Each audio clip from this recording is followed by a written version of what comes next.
You want to make a coffee with moka pot as strong as an espresso? You need to follow these steps. Step 1.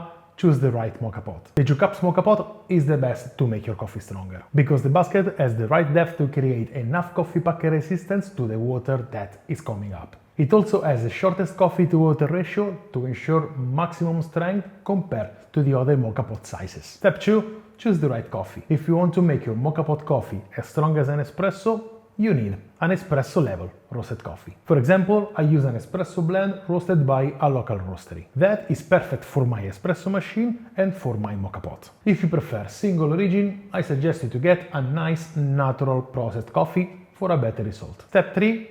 The grind size. To get a stronger coffee, you need to grind finer to increase the contact surface between coffee and water. When I say finer, I mean very close to espresso grind size finer. This will increase extraction and also the resistance of the coffee pack in the basket. Very important is to make sure that you pack your coffee very well in the basket. I help myself with a WDD tool to make sure I evenly spread the coffee in the basket. Otherwise, you won't have uneven extraction and also you will facilitate channeling.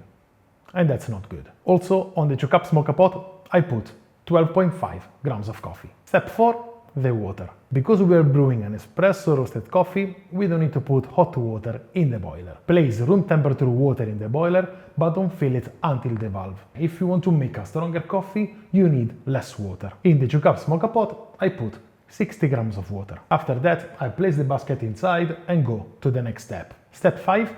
The paper filter. Place a round paper filter on the metal filter. This will create even more resistance to the water and make your coffee even stronger. The classic aeropress filter is slightly bigger than the 2 cups diameter, so you have to cut it. Make sure to cut it properly and not too small, otherwise fine particles can go through from the side and then the coffee will taste horrible. Pro tip, if when you brew you see that the grind size doesn't create enough resistance and you cannot go finer with your grinder, place a second paper filter.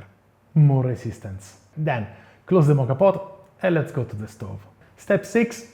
Brew the coffee. Place the moka on the small diffuser at low heat. Slowly the water gets hotter and create a nice pressure inside the moka. This pressure will build even more when the water will find the resistance from the coffee and the filters. Because of this higher resistance, the water will come out hotter than usual.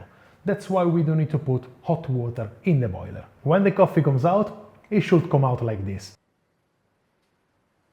Remove the moka from the stove and wait. You will see the coffee continue to come out, and that's because of the pressure we built. We want to let the moka pot do its job.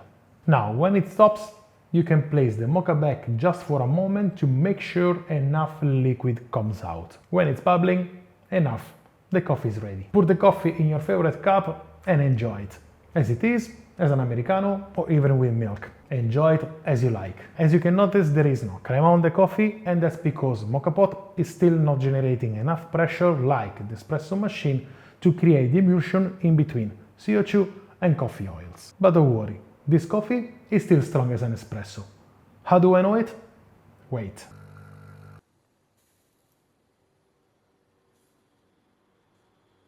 That's how I know. Drink good coffee. Ciao.